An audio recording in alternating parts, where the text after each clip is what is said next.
మన ప్రభువును మన రక్షకుడు అయిన యేసుక్రీస్తు నామమున అందరికీ వందనాలు. దేవునికి స్తోత్రాలు.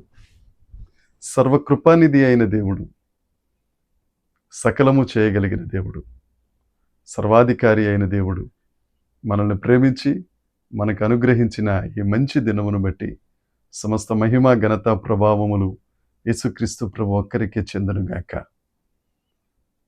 ఆ రాజుల రాజు ఈ నూతన దినములో మనకు అనుగ్రహించిన దేవుని యొక్క వాగ్దానము, కృపావార్త.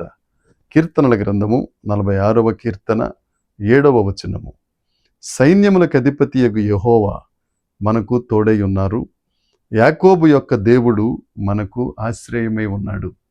దేవునికి స్తోత్రం కలుగునుగాక, దేవునికి మహిమ కలుగునుగాక. ప్రభువునందు నాకు అత్యంత ప్రియమైన దేవుని ప్రజలారా, మన దేవుడు మనకు తోడై ఉన్న దేవుడు. మన దేవుడు సైన్యములకు అధిపతి అయిన దేవుడు. దేవునికి స్తోత్రం కలుగునుగాక. ఎవరైనా మనకు తెలిసిన వాళ్ళు ఎవరైనా ఉంటే, మనకు అనారోగ్యం వచ్చినప్పుడు ఒకవేళ ఒక మంచి డాక్టర్ మనకు తెలిస్తే మనకెంతో ధైర్యంగా ఉంటుంది. ఆ డాక్టర్ దగ్గరికి వెళ్ళిపోతే ఆ డాక్టర్ గారు చూసుకుంటాడండి. ఒకవేళ భూ వివాదములు కానీ ఏదైనా ఇతరత్ర వివాదాలు ఏమన్నా ఉంటే ఒక మంచి లాయర్ మనకి పరిచయం ఉంటే ఆయన దగ్గరికి వెళ్ళిపోతే ఆయన నాకు తోడుగా ఉండి నా పరిస్థితులన్నిటిలో నుండి నన్ను బయటకు తీసుకొచ్చేస్తారండి అన్న ధైర్యం ఉంటుంది. ఇలా గొప్పవారు ఎవరైనా తోడుగా ఉన్నారు అంటే అదొక రకమైన ధైర్యం ప్రజలు కలిగి ఉంటారు. ఈ వాక్యంలో, ఈ వాగ్దానంలో దేవుడు అంటారు, సైన్యములకు అధిపతి అయిన దేవుడు మనకు తోడుగా ఉన్నారు. యాకోబు దేవుడు మనకు ఆశ్రయంగా ఉన్నారు. ఆ దేవుడు మనకు తోడుగా ఉన్న దేవుడు.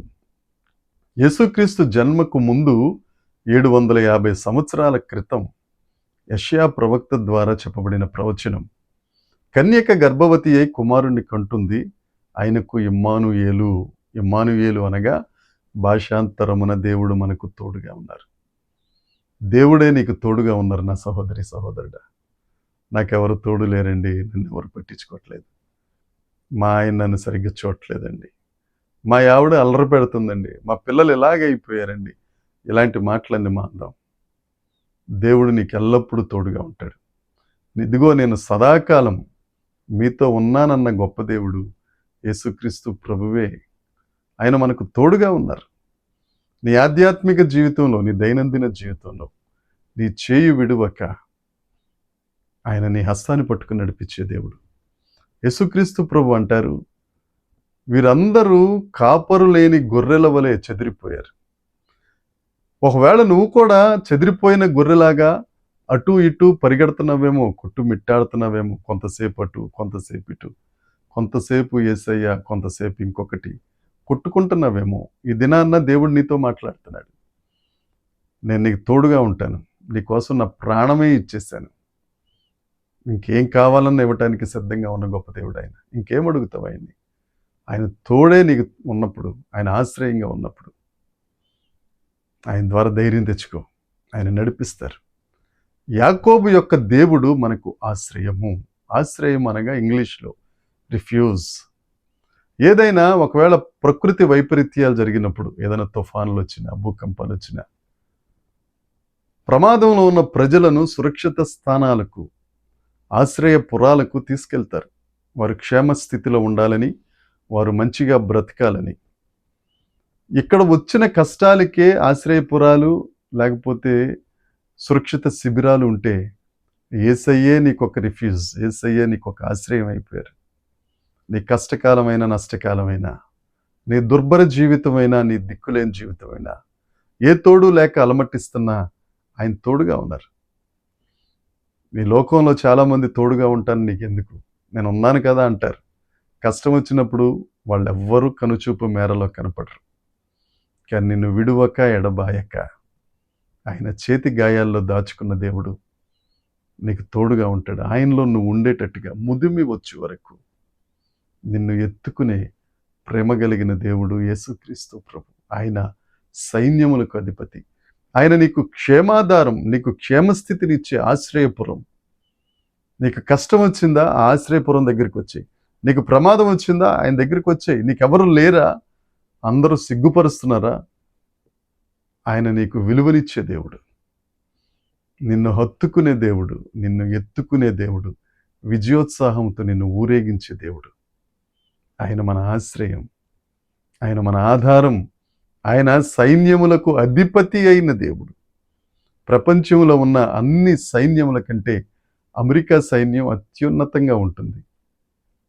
ఏ సైన్యమైనా దేవుని దూత క్రిందకు దిగొస్తే 1,85,000 మందిని సంహరించేదాకా తిరిగలేదు.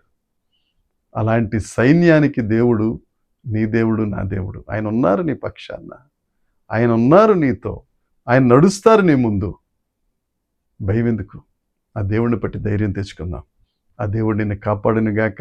ఆ దేవుడే నీకు ఆశ్రయంగా ఉండి, నీకు ధైర్యం ఇచ్చి, నీ కుటుంబానికి ధైర్యం ఇచ్చి, నిన్ను సంఘంలో చేర్చి, నీ కుటుంబాన్ని బాగు చేసి, తద్వారా సమాజమునకు మేలు కలిగించే వ్యక్తిగా దేవుడు నిన్ను మార్చునుగాక. నమ్ముదాం. నమ్ముట నీ వలనైతే నమ్మువానికి సమస్తం సాధ్యం. దేవుడి మాటలు దీవించునుగాక. దేవునికి స్తోత్రం కలుగునుగాక. ప్రార్థన చేద్దాం. పరలోకమందున్న మా తండ్రి, పరిశుద్ధుడా, కృపగలిగిన వాడా, మా ఆశ్రయమా, మా ఆధారమా, సైన్యములకు అధిపతివైన తండ్రి, నీకు వందనాలయ్యా. మా క్షేమాధారము నీవే, దిక్కులేని మాకు దిక్కైన వాడవు నీవే. నీ చేతికి మా బ్రతుకులను అప్పగించుకొనిచున్నాం.